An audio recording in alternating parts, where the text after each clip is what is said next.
Better mobility will transform your life. How? Wow, straight to it. So I feel like the body has its own restrictions, whether it's neurological or actually tight muscles. And so if you're trying to move and it's like you're inflexible, it's basically like wearing clothes that are too tight. And you can't move, you can't move. You can't get strong, you can't move with coordination, you can't be athletic. So the appropriate level of mobility will set you free. That is such a great analogy because we can all experience that. If we've done a really hard workout and we're just tight, Yeah. you can't move your normal full range of motion. Or if you just haven't done much full range of motion movement in your life, you just can't explore the potential of what your body can actually do. Yeah, so I think maybe like being in a fight and being in like a chokehold or an arm lock's not the best analogy because everyone hasn't been in that position. But when you're in a quote bad position, like you lose all your strength. If you can bench press 300 pounds, but somebody twists your arm behind your back, you can't even like, you're trying to just be as still as possible because you know if you move at all, something's gonna tear. So we need to train in a way that allows us to express power, express contractions for our chosen activity. People think of flexibility and stretching. It often comes to passive type of things. You think yoga is the mainstream method, but it's not effective for all people. Right. What have you found with weighted stretching and resistance type of stuff? You know, I haven't done any like massive studies with thousands of people to back up any claims that I would make about it. But for myself, I have strength training background, I have athletic background, so I'm very comfortable with like reps and sets. So for years during CrossFit, myself and everyone I trained with, we tried to supplement our training with like 2 minutes of couch stretch or 2 minutes of pigeon pose, and none of us ever got any more flexible. Everybody still had tight hip flexors. And then after CrossFit, as I got into more mobility training, I started basically applying like 3 or 5 sets of 10 with like a static hold at the end to exercises like a pancake stretch, which you might do in a passive way, or a pigeon pose where you're hinging and coming back up. And when I started integrating that style of training into my own work and then with other people that I train, I noticed much more effective results in like actually increasing range of motion. It's the difference between doing stretches as an afterthought. Yeah. Oh, it's the end of the workout. I've been told that I should work on my flexibility, mobility. I'm just going to hold the stretch. You're not present. Yeah. You're going through the motions. You're not actively trying to get to that point of stretch discomfort sensation, staying with it, progressing a little bit further. Yeah. And what you've highlighted is progressive overload. Exactly. That's essentially what you're doing with range of motion stuff. Yeah. You're increasing the weight, you're increasing the range of motion, and you're picking exercises that you can actually progress. Yeah, it's basically like, it's physiology. If you want to make a muscle stronger, like you train it to either get bigger, longer, whatever. There's nothing fancy happening. There's no, like, we haven't invented anything with weighted mobility training. We're just applying strength training methods to flexibility training, and it works. It's very simple, it works, and it should be hard. Like if you're trying to get stronger and you're doing planche training or you're doing back squats, like it's fucking hard. Like after you're done squatting, you go and sleep for 4 hours in the middle of the day and you wake up and then you still go to bed on time at night because you're tired. And I noticed that a lot when I first started training flexibility, that it would waste me. Like 5 sets of 10 pancake stretch with a 30-second hold at the end of every one, like dead, completely dead, like shaking, like drop my cup and break it on the floor in the kitchen, like wasted. And I noticed that with my new clients, when they get into the flexibility work, they're like, oh, this workout was easy. And then so, you know, we introduce them to it, we get them to learn the patterns, how to keep your back straight, hinge in the hips. And then over time, like a year into training, we might come back to very similar training. And now with the same workout or similar workout that they started with and said was easy, they're like, holy fuck, I'm so tired. Can I have an extra rest day this week? Just because they learn how to actually apply the contractions and express the potential in that position. So it's like a learning curve. Like you can't, I like progressive overload and I understand that it's a very like scientific concept, but the structure needs to be in place for a person to utilize it, because if a person is untrained, they're not going to be able to just add weight. They're not going to be able to like exert enough contraction in a position to even make it matter. But coming to the world of mobility with programming, Yeah. You just have that. You Yeah. take away all the fancy methods of progressing. You have to have a plan. Yes. And you're doing it like you would strength training. You don't have to stretch every single day. It's probably the biggest misconception when it Right. comes to this stuff. Yeah, well, stretching, with weighted stretching in sets and reps, you get sore. And anytime you get sore, like there's a recovery period. And being sore doesn't necessarily mean that you're going to be weaker, right? I think there's been several scientific studies that show that soreness doesn't have a direct correlation with power output or 1 rep max or anything like that. But anyone who's ever been sore, like if you did 3 sets of 15 deadlift, you're probably not going to have the most flexible hamstrings the next day. So structuring 2 or 3 days a week where you train the flexibility or train that similar flexibility pattern is probably enough. But then also I think to kind of layer onto that, when you're a new person or with flexibility, if you're coming from a background where you're comfortable with dealing with pain, I think it's almost better to stretch every day because it'll keep you from hurting yourself. It's just a lower end intensity on the spectrum. You'll be sore enough where you're like, I'm not going to push it. Whereas if you're only stretching twice a week, you may be like, I want to get the most out of this. Ooh, I've really felt it open up that 5th set. I'm going to do an extra 6th set, even though it's not in the program. Snap. And like a lot of people get hurt with the weighted mobility with that sort of overachiever trying to speed up the process mindset. That is great advice because the last thing you want is to get injured too soon with this because it's going to make you apprehensive, scared, think that your body's fragile. Where we're seeing the stuff that you do, Zach, highly impressive. Clear dedication to your craft. It's not an overnight process. Yeah. I'm sure people would look and be like, this guy was born mobile, surely. But you came to this later in life after years of different type of sports, Olympic lifting in there as well. Yeah. You had to build up to that when you're an adult. Yeah. Yeah. So I kind of mentioned earlier how I was very comfortable with strength training, so squat pattern, hinge pattern. So despite being inflexible, I was very flexible in the positions required for Olympic weightlifting because I just hammered myself with like double body weight on a barbell to just crush myself into overhead squats and back squats and to utilize those positions. So like overhead squat, wider grip. But if I were to bring my hands into like a jerk grip that I would do a split jerk in, I couldn't even bend my knees like 30 degrees because it was so like, I guess it's just part of my personality. Like whatever I work on that thing. And so I got really good at overhead squats with like the most optimal grip to snatch the most optimal weight and then just never spent any time working on any range outside of that. So I think having that in mind, like I was very fortunate not to get injured from a bad lift or something like that went a little bit out of like my comfortable zone. But yeah, I was quite inflexible and quite stiff outside of the ranges I used, and it took a lot of time, a lot of reps to change it. Put really simply, use it or lose it. I mean, Yes. if you've never done this stuff before, you can't expect to be able to hit these end ranges. No. Certain genetic predispositions to being better at certain areas. Some people got more mobility naturally upper versus lower, but it really depends. But I just want you to highlight that if you're an adult, there's this thinking that this is too late, you can't make profound changes in your body, you had to start sooner. Right. Well, if you're not dead, your body's growing.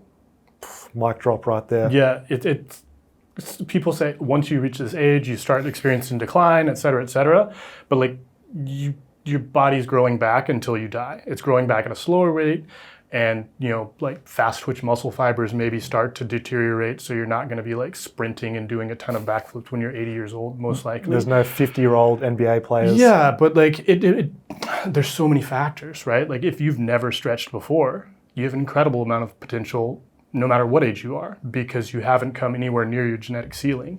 Whereas like myself for strength training, I can get stronger than I am now, but it's very unlikely that I would ever get as strong as I was like 15 years ago because I would be comparing it to the wrong metric. So for people who are adults and saying like, oh, I'll never get the splits, but say they can only straddle their legs like this wide, well, for that person, if they can develop the flexibility to straddle an extra 15 degrees wider, sitting in a car on the commute to work or at a desk at a computer all day is going to feel so much better, and it's going to change your life, like literally change your life, because you're not going to be in pain constantly. So it's not about achieving what you see on Instagram. It's just about making yourself a little bit better on a daily basis, and then you'll experience those benefits for yourself. I'm so glad you said that, because we see on social media the end result, Yeah. but everyone at any stage can get the benefits from doing these positions. 100%. Follow along routines on Yeah. the internet are a common thing and tend to be really popular. Okay. What are the limitations of this style of training? I have never watched a follow-along video on YouTube. Let me I have no describe it to idea. you. Okay. There is a timer set, usually 10 minutes, because Okay. that clicks well. Okay. Good click-through rate. Okay. And Okay. it could be something such as 10-minute full body flexibility follow along. Okay. Time is set for a movement for about 30 seconds, Yeah. and then it moves on to the next one. Yeah. So quite broad, non-specific really, with intensity, volume, doesn't scale up over time. It's great for getting an introduction to these different positions, Yeah. but it's just a general thing, like a group class would be. Okay. So if people only did follow-along routines, Yeah. what are they missing out compared to what you do? So I guess I should start with like the benefit of the follow along routine, because coming from America, where 70+% of people are overweight, if people are doing these routines, even that, like, fuck, thank God, like they're doing something, like, and that's a bonus. It's better than nothing. It is better than nothing. But if you're doing, if you're the type of person who's attracted to a 10-minute routine, it's probably because you don't have time to work out. So one, you're just not dedicating enough time. Like, fitness doesn't happen in 10 minutes. Yes, it is better than nothing, but it's not going to have a lasting effect. Maybe it's just going to keep you from being miserable, or maybe make your back hurt a little less after lunch from whatever. But oh man, like, how much time do we have? So if you're teaching a class, if you've ever taught a group of people, and like you demonstrate a movement and you're like, okay, I want you to raise your right arm above your head, like, how many people will just stick their left arm out to the side? Like, complete opposite of like, how did you get that out of what I said? Even some of the smartest people, and you just don't, like, and to us it seems so obvious, because like it's our life, and it's like movement and coordination and these positions we've done 1,000 times makes so much sense to us. And so we move one way, and people, sticking the left arm out looks the same as sticking the right arm up in the air. And so anybody watching these follow along videos, like, God knows what they're actually doing. Like, if someone says keep your back straight in a hinge pattern, like, people are definitely like rounding over and flexing their spine. And that's like the number one thing that I think is the most important thing you can learn in fitness, is how to hinge in the hips and keep your spine static. And there's so much Jefferson curl and mobility, and like stiffness is the enemy, but like the lumbar spine is not designed to flex under load. Like, you shouldn't back squat that way. You shouldn't do, like, it can, and your body you can pick up your keys that way, or you can do a lot of things with a flex spine. But training it repetitively with weight on your back is gonna cause problems. Like, it's gonna cause problems. And because we can Jefferson curl, and other people have Jefferson curled for years and don't get hurt, and I Jefferson curl all the time with like over 100 pounds. Like, I put it on my Instagram, I do it too, I know. It can be fine when you do it the right way. There's a right way to do it. And if you're just kind of moving through, like, you're putting yourself at risk of injury, and also avoiding the movement pattern that's going to develop progress over time. Yeah. Trying to teach someone how to do a deadlift for the first time is a very difficult task. It is. So I used to work as a physiotherapist in the clinic. Okay. And you would give the same type of cues: hips back, chest up. Yeah.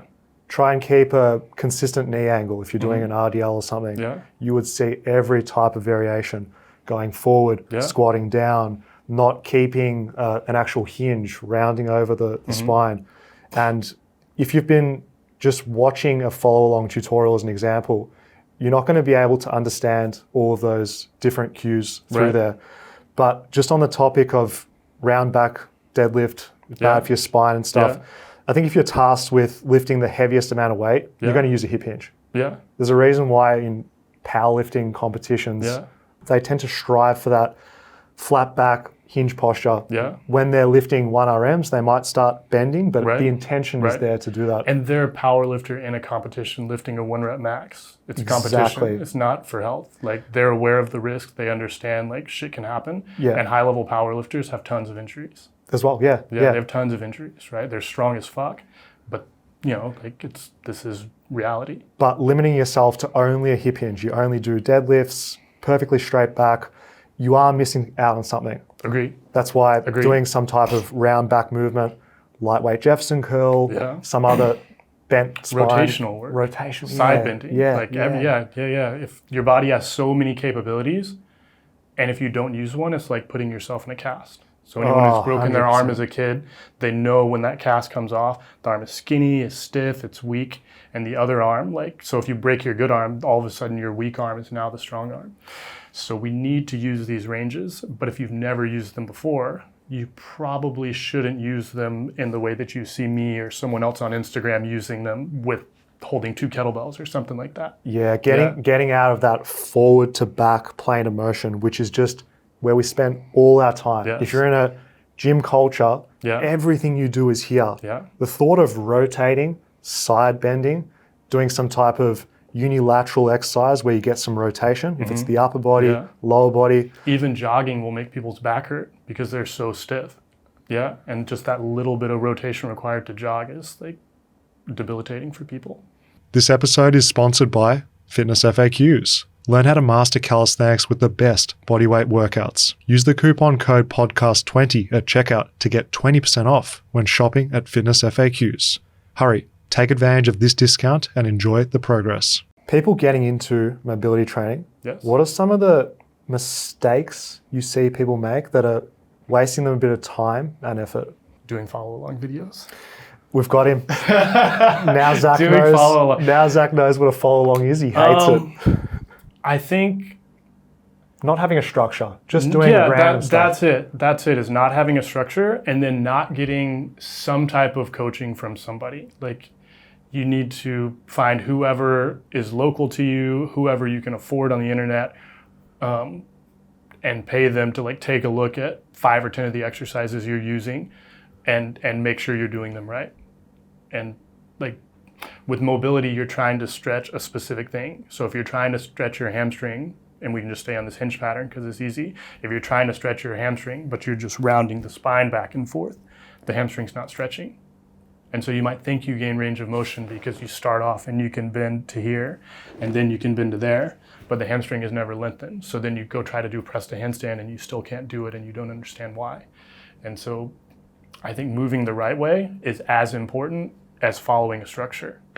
Measuring progress in mobility, I think, is something that's not spoken about enough because we get motivated when we see progress, Yes. and understanding what are the different ways that you can see progress in mobility training is really important. Yes. How do you set goals, understand where you started, how to measure where you've improved, and just having that buy-in to actually enjoy this world of range of motion?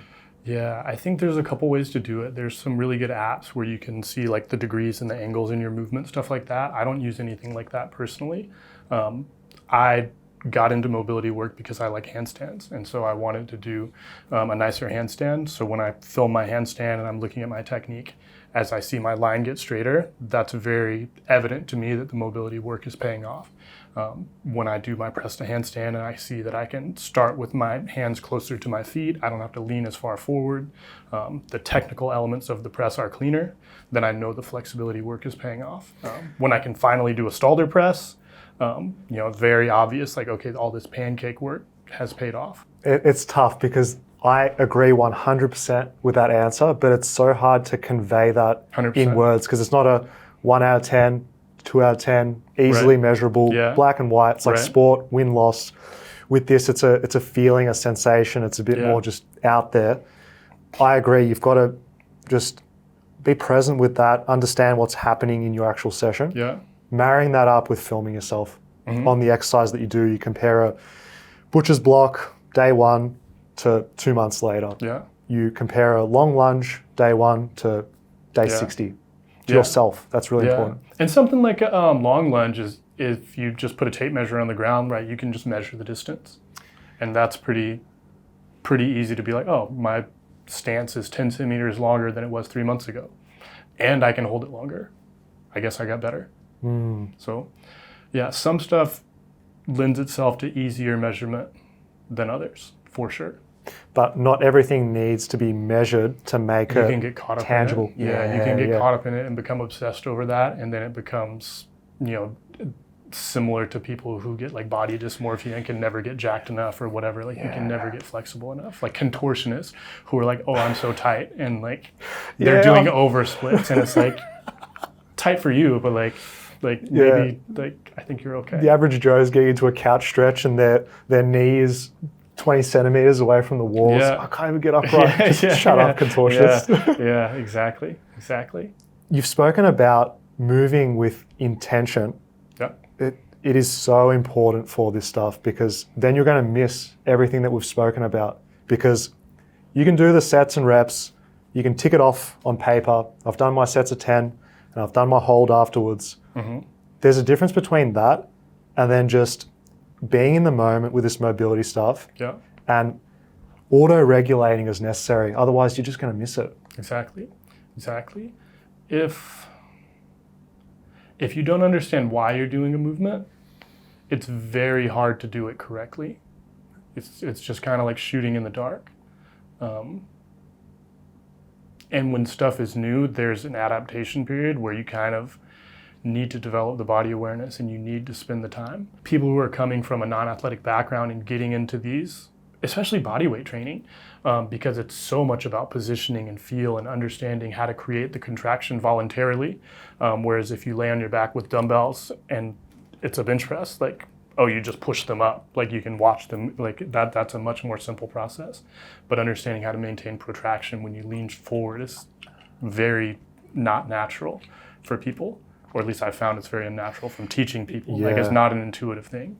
You have to spend some time with it. Being present with mobility training, because particularly with this, we're trying to get into the end ranges of motion. Right. With traditional training, you can just go through the motions.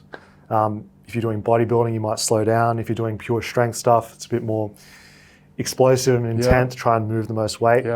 Mobility stuff's completely different. If you're not being present, then you're not going to spend time in that end range, pause in that end range. Every single rep has to count to make the most of your time. Yeah, and so if you're trying to develop strength in a position or comfort in a position, you need to connect to that position. And you need to, assuming you want to be able to use this range of motion for something else, you need to understand how to contract in a position, but also how to relax. That contract, relax, PNF type of stuff embodies this being present stuff, because you can do a little contraction. Go through it. But if you want to ramp up to near 100%, how are you not going to be present to do that? Exactly. And I think that's one of the benefits of weighted mobility, is by putting a weight on your back and doing like a forward fold, you have to at least exert enough to resist that weight. So that's like a way to kind of bridge the gap. Whereas like a lot of times now I'm kind of lazy and don't feel like at my gym I may have to like take a weight and drag it to a whole different part of the gym. But I know now I can just contract like crazy in a position without the extra weight on me. Whereas a newer athlete may not know how to do that as effectively. So putting a weight on them kind of gives them something to push back against. Similar, like if you were teaching someone in person, you could say like, resist against my push. I really like that, Zach, because the optimal, most repeatable situation would be using weights. Because it's the same and then you load. can get a bigger weight or whatever you want to do. Just say you don't have the equipment, you're traveling, you want to do something at home. Don't be like, oh, can't do the exact stretch mobility that I need at the gym, with some self-resisted contractions. 100%. Yeah, I travel a ton, and I used to bring like sliders with me and bands with me and different things. Like at this point, I bring nothing. You don't really need much of anything to maintain the flexibility. If you know how to lean into the tension of a muscle and then flex against it and then relax and lean further, like it's not perfect, right? Sometimes weights help, or sometimes a partner helps, but you can get work done 100%. Exercise FOMO is something that I experience, and I know it's pretty common for people that are watching a lot of social media content trying to learn. How do you balance that desire to try new things, learn new things, without the sensation that, oh, there's something better around the corner? That's a good question, and that's something I deal with a lot with my clients who every 3 months are like, hey, can we work on this now? Like, oh, I know we've been working on handstands, but I was thinking about signing up for a marathon. Can we train for that? And it's these goals that don't support each other. So I think it's really about understanding what's important to you, taking a realistic perspective on how long that's going to take, and saying, are you comfortable with making that take 10 years instead of 5? And 5 seems short to me, but to a lot of people, 5 might sound like an absurd amount of time to work on anything. But I'm 40 years old at this point. I remember being like 12 years old and thinking the school year would never end. Well, every school year ended, and another almost 30 years went by like that. Like, the time's gonna go by. So pick what you wanna work on and get better at it, or don't. And if you do work on something, like, I remember when I was first getting into handstands, and I had some other friends who were like, oh yeah, I'm gonna work on my handstand too. They didn't. Now they can't do handstands. Now they have like the same job that they hate, or they're in the same place and nothing has changed for them. And I worked on my handstand, and I changed my life, and I made things different. And now, like, that's the result. And so 10 years from now, are you gonna look back at where you were and be somewhere new, or are you just gonna be doing the same exact thing? That was such a great takeaway, because it's easy to think, oh, I'm not working hard enough. Yeah. But you're actually just changing your exercise too often. You're not sticking to it long enough. Exactly. Yeah, and it'll feel like you're making progress. It'll feel like, oh, I'm doing this new thing, I got sore, or oh, wow, this is so confusing, and I got better at it really quickly, because anything new that you do, like, you're gonna get better at it instantly. Or not instantly, but anything new, like, very quickly you have that practice effect, rather than actually having to get stronger, actually having to build volume towards it.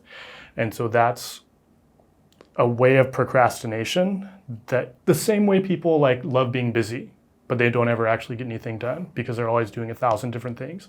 Like, the lessons we can learn from exercise can apply to life, or the lessons from life can apply to exercise. Like, if you want to get better at something, you work on that thing.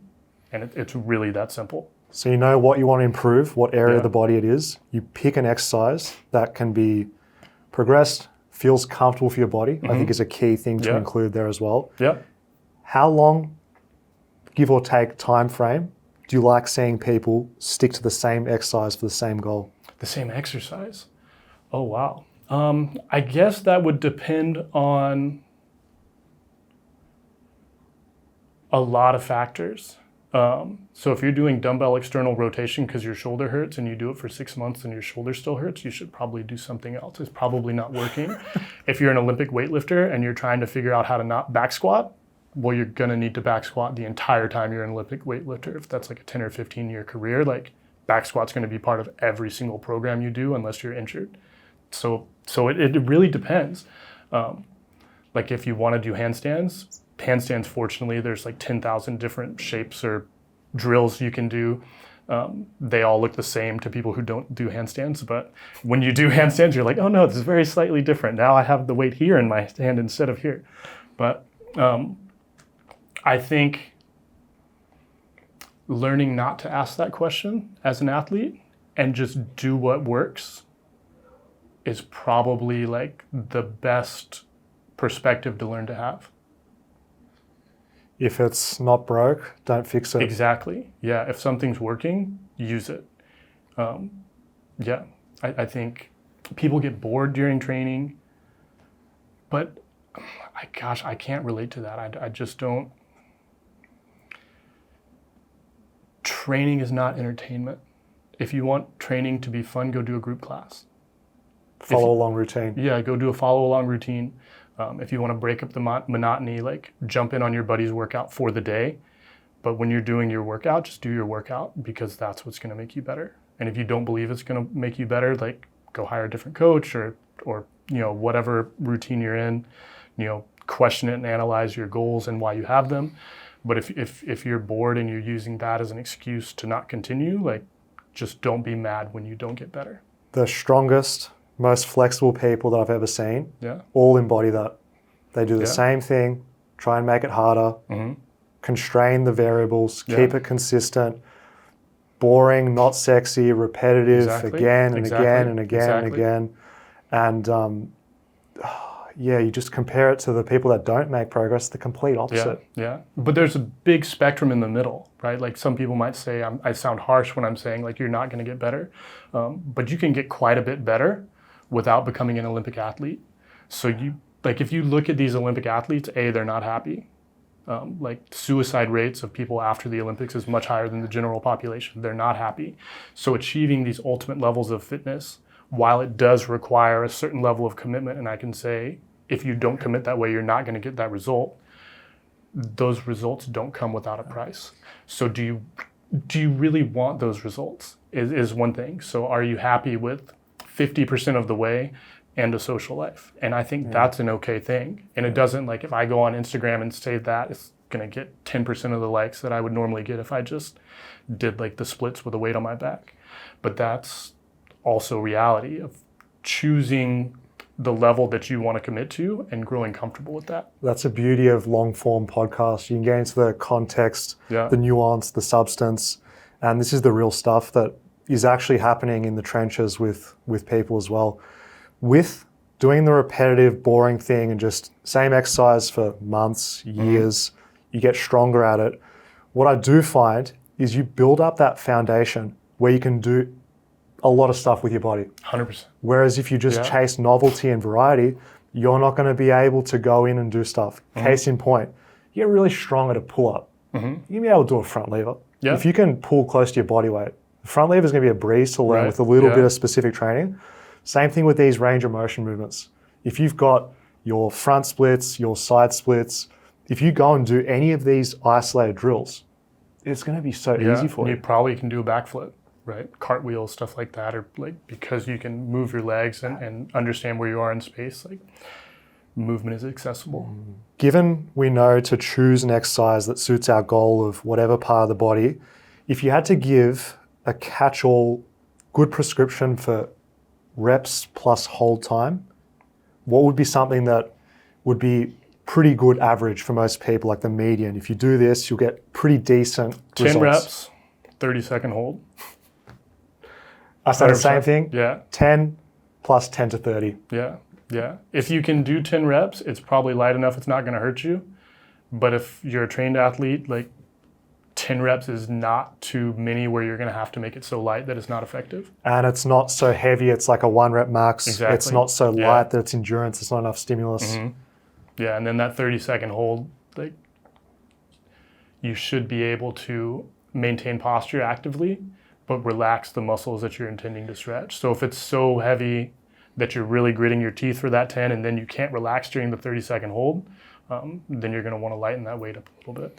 Because in that 10 reps, it's not as if the first rep, especially if it's your first set, you'll get maximum depth. 100%. You're feeling it out, your body will get groove of doing the exercise, and by the 10th, you've hit that full ROM for the set, the day, then you solidify the strength at length in that position for time. So you're getting that isometric in that deep stretch. It really is great for bang for your buck, best of both worlds. Yeah, and I think we started the podcast saying how passive flexibility hasn't been, probably for the both of us, has not been the best. But I think like the breathing methods that they use in passive flexibility to encourage more parasympathetic response is really helpful during the rep. So if you have a weight and you create tension and then you lean into the stretch and then release the breath, it'll allow you to sink into each rep and it'll allow you to actually soak up that range. And so I encourage my clients, I use it myself, of trying to synchronize my breathing so that I can relax into the reps and not just be tense all the time. Because that was something I found when I was still doing a lot of strength training and doing the mobility work, is I could do 5 sets of pancake and be almost flat by the end. But then invariably the next day, if I wasn't warmed up, I'm sitting at a 90-degree angle. And so the range is there when it's warmed up, but then there's this huge gap between cold and fully warm. And so using the breathing, I don't stretch as much as I used to, so my pancake's not as low, but my cold pancake is much closer to my warm pancake now. And I find that allows me to have shorter warm-ups to be able to move more freely and just like get through my day in a more comfortable way. Would a decent approach to supplement your heavy mobility training you do a couple times a week would be in between on your rest periods, doing a bit of that more passive stretching, unloaded, just to get more from that? Yeah, or even like before you go to bed at night, just sitting in a pigeon pose and flopping with your chest over a pillow and breathing for 2 minutes on each side and then roll into bed and pass out. Super good, yeah. I love including that type of stuff where it's no sweat. You don't need a warm up. It's not difficult. Yeah. During stuff that I do, like watching Netflix, sit in a pancake, sit in a squat, that type of thing, just including it into your life where it's effortless is the best thing that you can do to just make your mobility progress just last and being an effortless integration, because it takes dedicated time to do these mobility workouts. You need equipment, we've discussed, with different weights and boxes, yoga blocks. Nice to do that in a training environment like a gym. But then this stuff that you can just do anywhere, I think is a great aspect, because we could talk about it, but like what practically can people do? They're at home, they're chilling in the evening. So just some of that stuff just feels good. Yeah, and so like if you have like wife, kids, whatever going on, like you probably can't set perfect rest intervals and perfect tempo to your movement, what have you. So being able to just like get stuff in is helpful. And I think another way to think about it is like, if we sit in a chair, we become chair shaped. So if we sit in a pancake, we can become pancake shaped, right? If sitting in a bad position will make you stuck in that bad position, then sitting in a good position or a different position will adapt us to that position. So the more time we spend in whatever position we choose to sit in, we're gonna get better at it. Additionally to that, the whole sitting is bad for you. Any position, if you stay in it long enough, is not great. Yeah, you don't want to be stuck in a pancake stretch, right? No. Stand up. Your adductors are permanently this wide, So you're telling me those machines where they spread apart the adductors, you're not a fan of those? Not to live in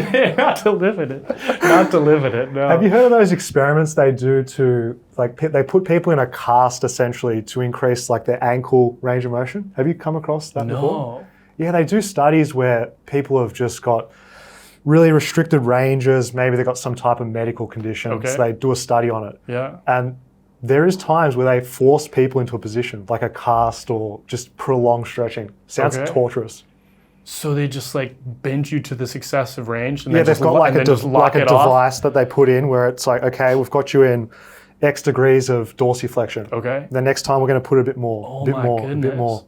Wow. Like long duration. Yeah. Changes like the makeup of I guess that's the same as like braces, right? Like you pull on the teeth and move them to a new position, and eventually the bones adapt around it. Exactly. Yeah. So pitchers in baseball, they throw enough that their body becomes rotated, their arms and their forearms are twisted. Seeing a still of a baseball pitcher where they've got that cocking phase, I can barely put my arm to 90 degrees. But it's momentum involved. But still, True. Still, it's the body adapts to what we expose it to. 100%. Seeing different sports, different body types, their strengths, range of motions, highlights that there's so many good positions and what you can make of your body. Yeah, and I think like a lot of people have realized, maybe not a lot of people, but it's become more popular on the internet to express strength in these uncomfortable positions. Maybe 100 years ago, someone like Harry Houdini was doing like extreme stuff, or like magicians would do like these extreme feats, or maybe a strongman. But now people are just playing in the gym, and like, Jefferson curl is a quite good example of that, of a movement that looks very dangerous and looks like a bad idea, but is generally, if you do it well and you're adapted for it, is completely fine. And maybe 20 years ago, squatting with the knees past the toes was a terrible idea. But then when CrossFit made Olympic weightlifting more popular, everybody realized like, oh, it's completely fine. Knee valgus in a squat. Yeah. Okay, an Olympic weightlifter. It happens, yeah. And depending on like the shape of the hip and like the ankles and the bones, like some people's knees just aren't going to be out in this beautiful angle.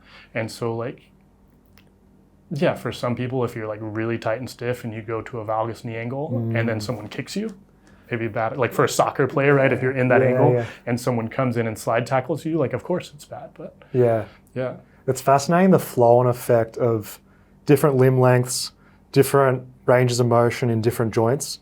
You lack dorsiflexion, changes what happens up the chain. Yes. Every other Yeah. part in it influences how you move as well. Yeah. So I could relate that to handstands a ton, because so many people come into handstands thinking they need more core strength because their lower back is arched, and the issue is just that their shoulders are not flexible enough.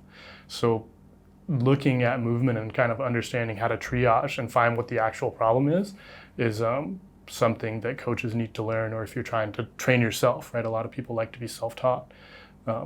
You need to kind of understand why you can't do a movement, and the best place to start is generally from the ground up. If you have someone that comes off the street, wants to learn how to do a handstand, how would you make it as simple as possible?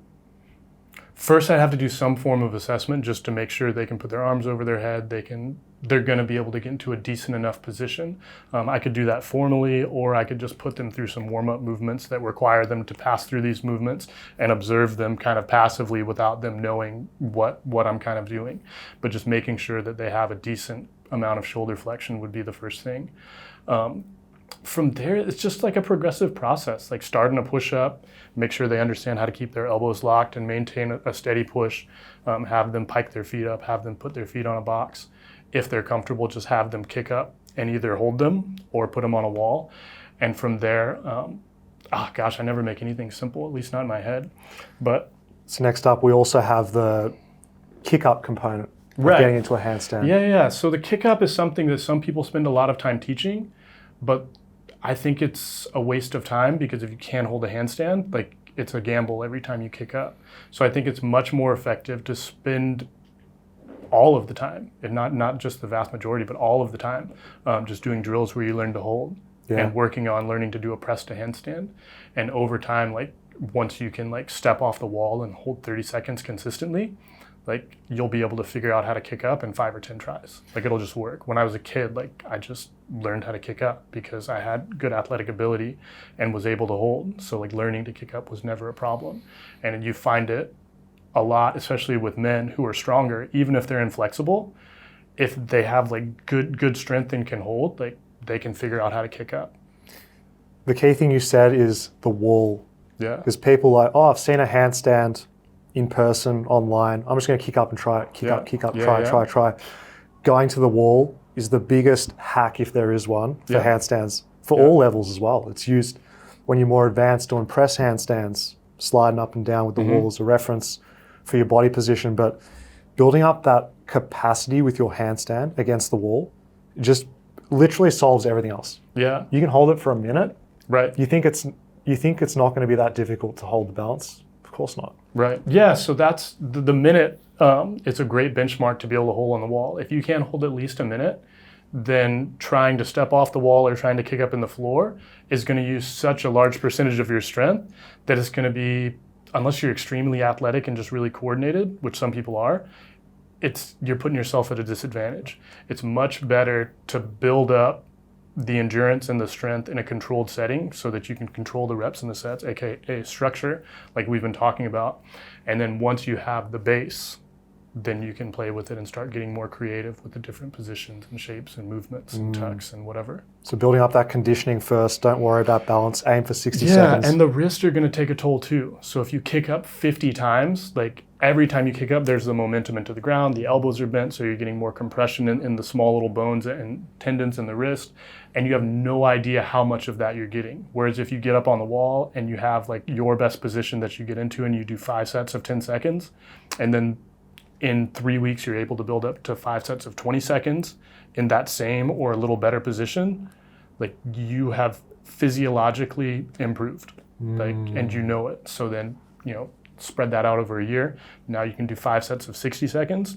You're probably also holding some freestanding holds as well. For a beginner doing handstands, would you get them just doing the conditioning with the wall, just balance attempts with the wall, or some combination of both? Some combination of both. Yeah. I always think of things on an individual basis.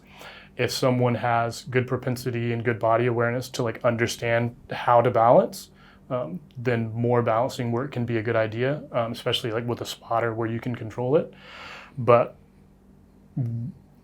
whether you do have that ability to balance a decent amount or not, the majority of the work should still be on the wall. Until you can hold 30 seconds, like almost every time, most of your drills should happen on the wall.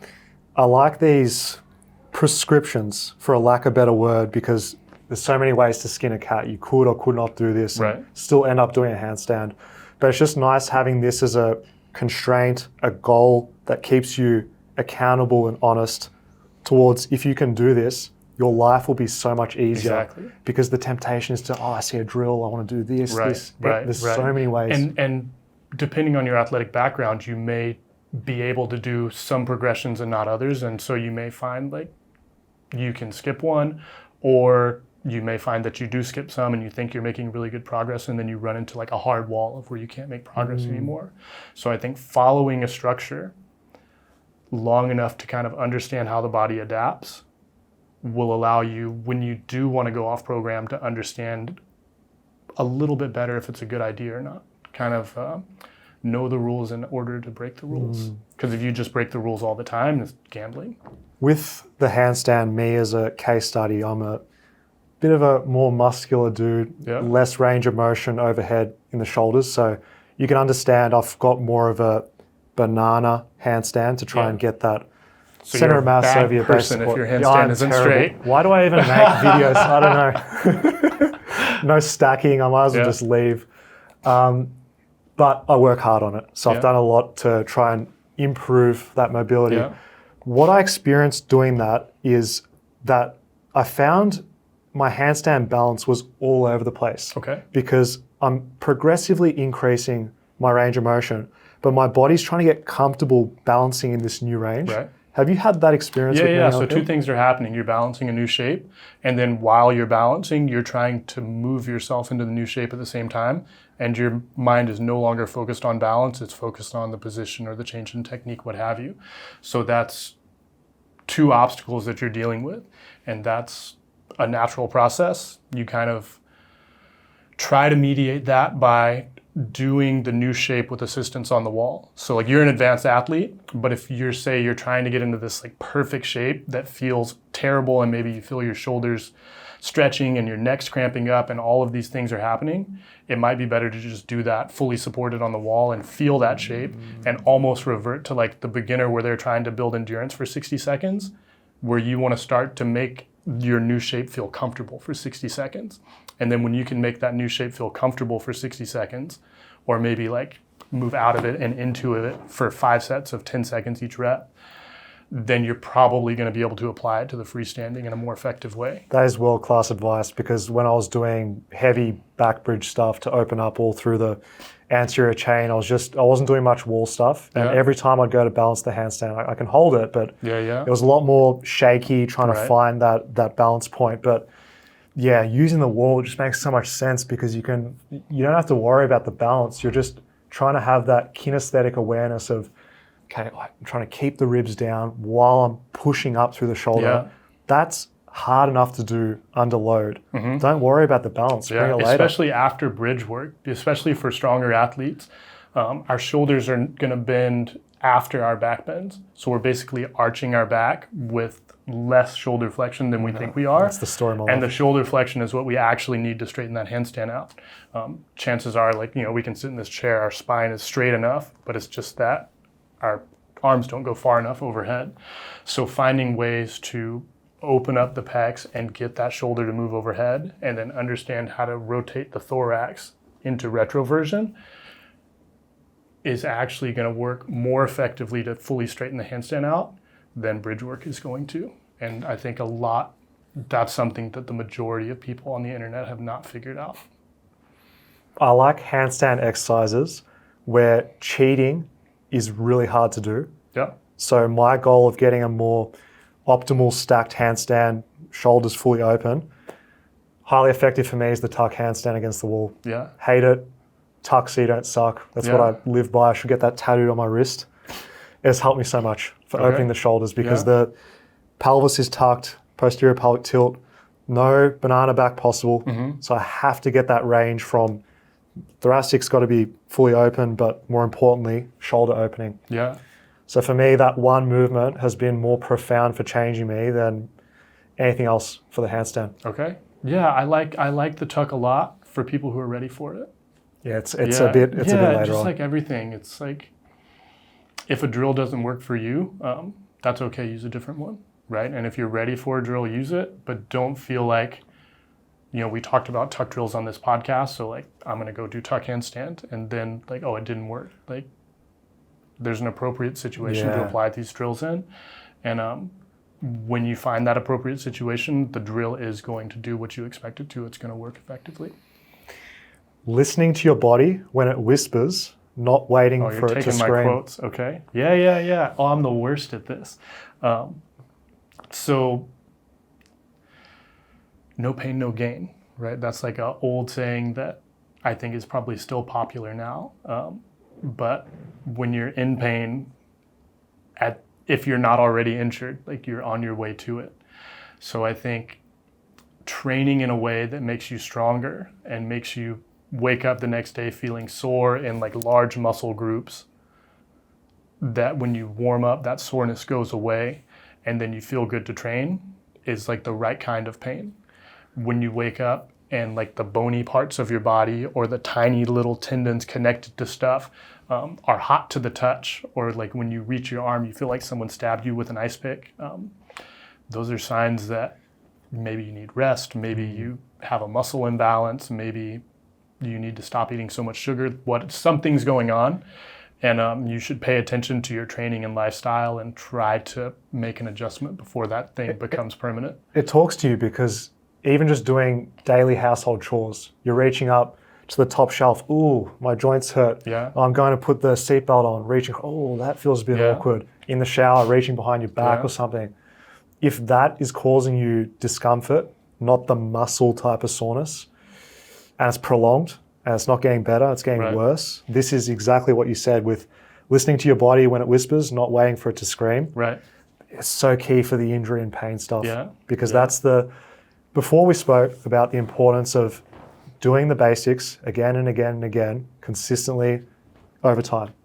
You can't do that if you're in pain because you're going to be weaker. You can't access much range. Yeah. If you're injured, worst case scenario, you've just got to completely avoid that whole particular area. Mm-hmm. So like for me, it's over time you learn this because you'll hear it on a podcast. It's like the uncle at a dinner party saying, oh yeah, this advice. You listen, you take it in, it's like, okay, you can intellectualize it, but you need to experience it. You need to have that niggle and be, oh, I was training too much. I didn't have a rest day. My nutrition was bad. Yeah. I wasn't sleeping enough. I've been really stressed. I think the stress is a key factor because we think of training as happening in the gym, but we get stronger out of the gym. And so if we have heavy stress in our life, maybe stuff at work or relationships or anything going on, that's going to affect the recovery process. So respecting training as a lifestyle rather than just your 1 hour in the gym, or I guess if you train more, 4 or 6 hours in the gym. Like some people. We won't mention some people spend too much time in the gym. They need to get a life. They need more balance. Then you're just going to run yourself into the ground. You're going to find you're drinking more and more coffee throughout the day. You're going to find maybe you're starting to take ibuprofen before your workouts. And like things like that's the body screaming at that point. Like if you're drinking extra coffee before you work out, like something's going on. We're often our own worst enemies because if you're listening to a podcast and you're nearly an hour into it, you love training. Like you're obsessed about it. It's all you want to think about. I'm like that. I'm sure I speak for you as well. We love it. We breathe it. So doing your best to be your best friend and trying to coach yourself how you coach other people is such a hard skill. Yes. And it's why you mentioned at the start, it is often good to have a coach. Yes. You look at the world's best people in any sport, endeavor, artistic, they've got someone else to be a bit more objective. Yeah. Zach, you haven't taken a day off in 21 days. Yeah. Let's have a rest day. No. No, you wouldn't tell yourself that. Absolutely. No, I do. I take rest days now. I take rest days now. But yeah, it's really important. And having a coach, no matter what level you're at, I think is really important as well because it's hard to see yourself objectively. You can't. It's hard to see yourself objectively. And I think if you don't have a coach, filming yourself is a great way to see yourself more objectively.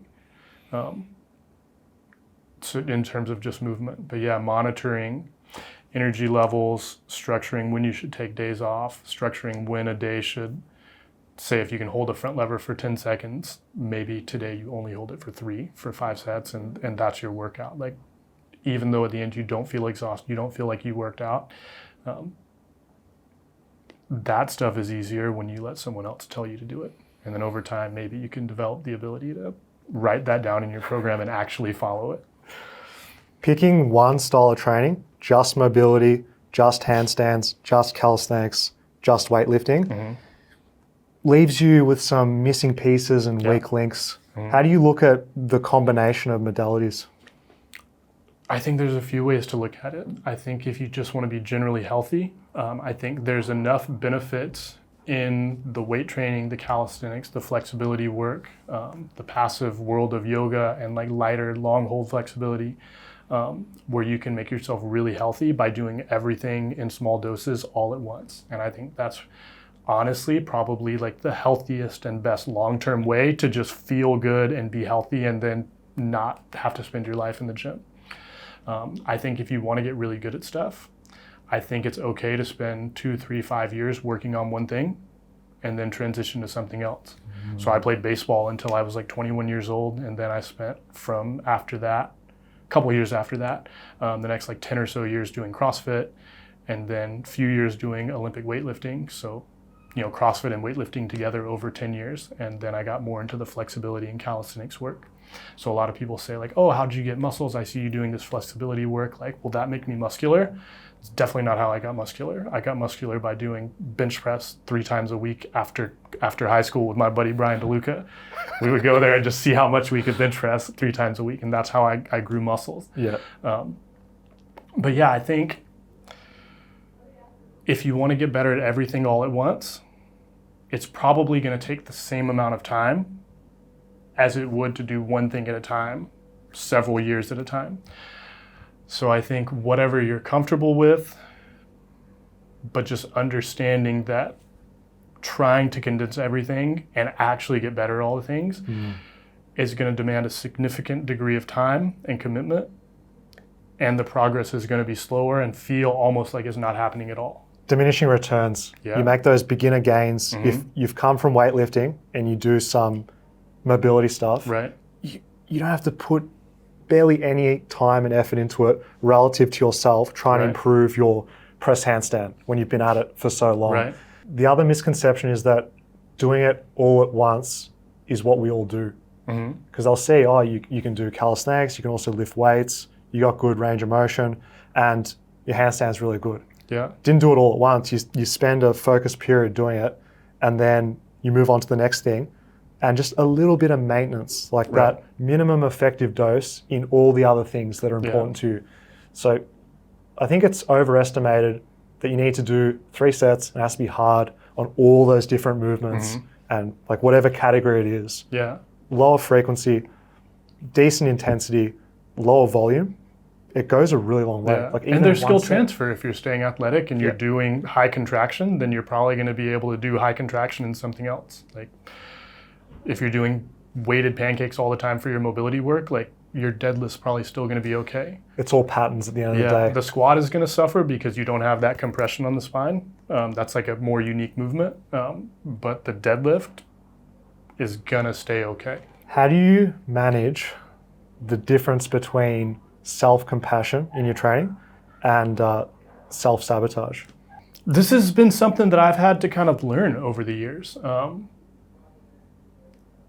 And maybe I still don't know because I like to work out a lot. And so a lot of times I understand that the amount that I'm training is counterproductive, and I would be better off to just do my handstand training, or if I want to work on more calisthenics work, like take a break from the handstands, but I'm unwilling to take a break from the handstands. But you're coming at it from a different lens because you know that rationally it might not be the best for progress. Yeah. But I'm sure when you've been working out this long, it's the same for me.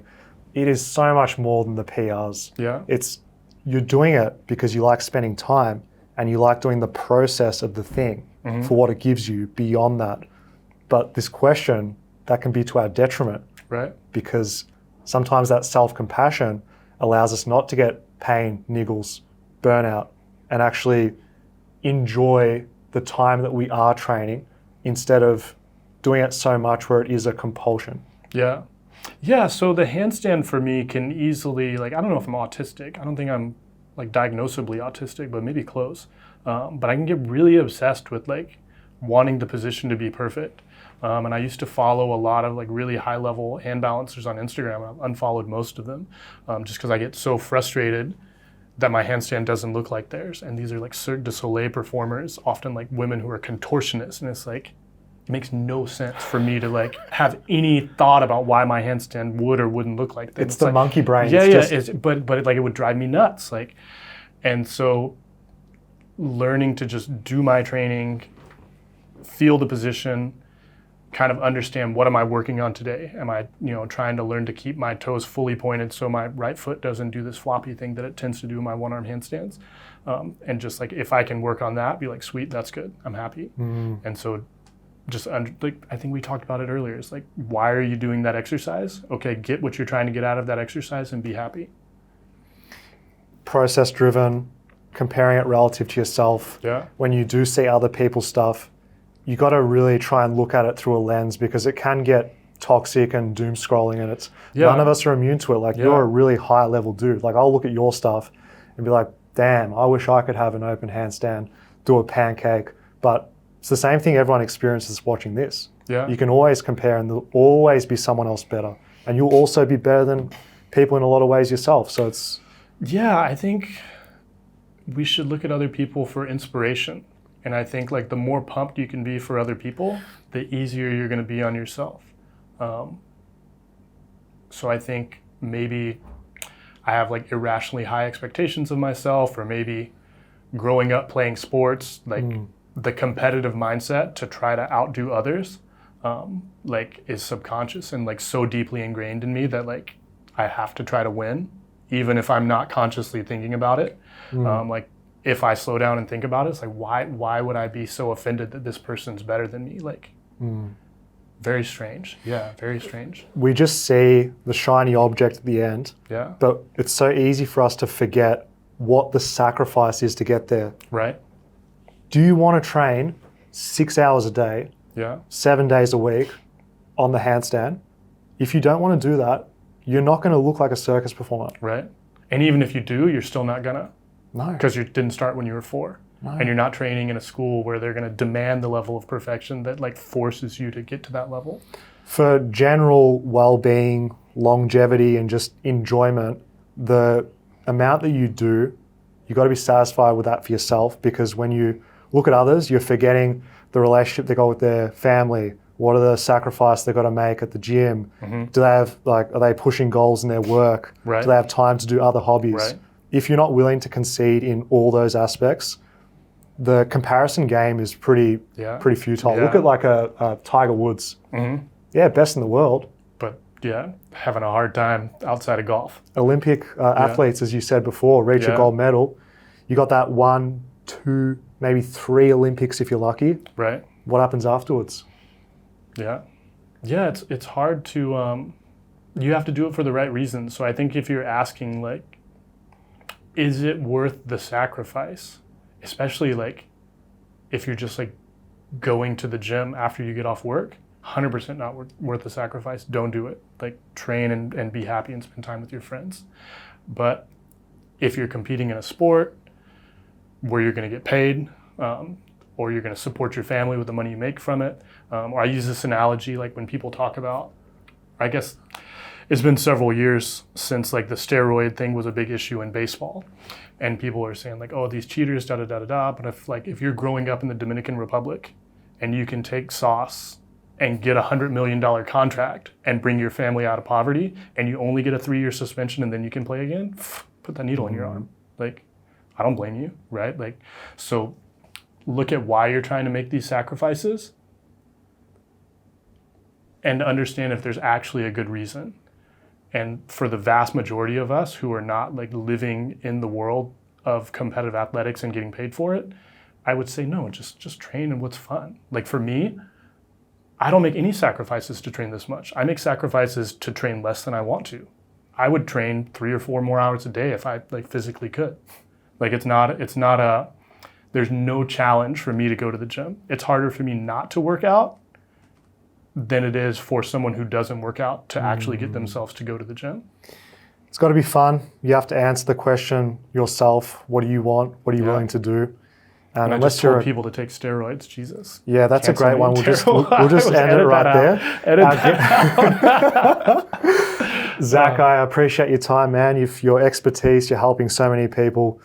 If people want to follow your stuff, where can they find out more about you? Instagram is the best place, at Zach Height, and send me a message. Awesome. Cheers. Thank you. If you enjoyed today's podcast, watch another Fitness FAQs episode to keep on learning.